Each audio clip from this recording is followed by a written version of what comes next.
new upsurge of violence in the Middle East. A suicide bomber kills 4 people near Tel Aviv. In Gaza, Israel kills 5, including a senior Islamic militant. Loud explosions in Baghdad. The US-led authority headquarters may have been targeted. Pakistan's president survives the second attempt on his life in less than a fortnight. Ground control to Beagles. Scientists failed to make contact with the Mars probes. And the Queen pays tribute to Britain's armed forces in her Christmas message.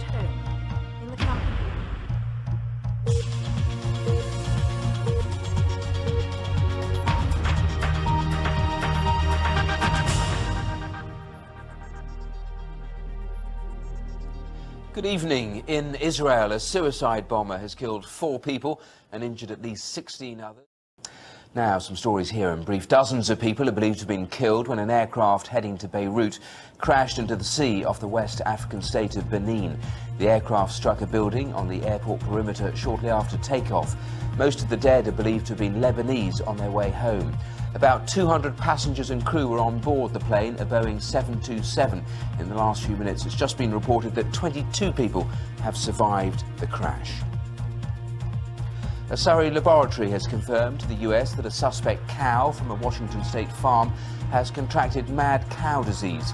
It's the first such case in America, and the results confirmed earlier US tests that the cow had the brain-wasting disease.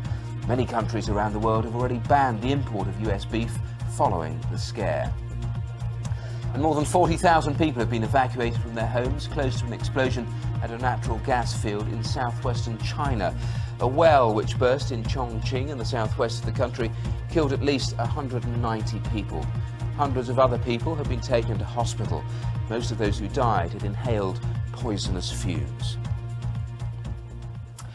Now, in just over an hour, British scientists will get a second chance to discover. And just let me also tell you that if you're watching on digital satellite, you can watch the latest update from Mission Control in London by pressing the red button and selecting News Multi-Screen.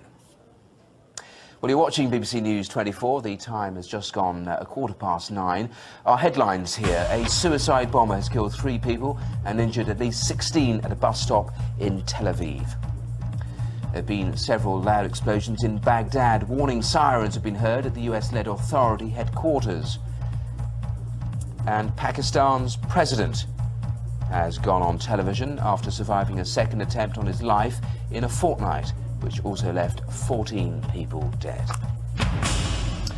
Well, those are our main news headlines. Now, the freed hostage Mark Henderson has been celebrating Christmas with his family. I think they got it twice. Now, let's pause for the weather. And Tori, good. Tori. Hello there. There's a bit of a change in the weather across the north of Scotland. It's going to be pretty chilly tonight, and we could even see some ice forming on some untreated road surfaces. So something to watch out for if you are going to be driving.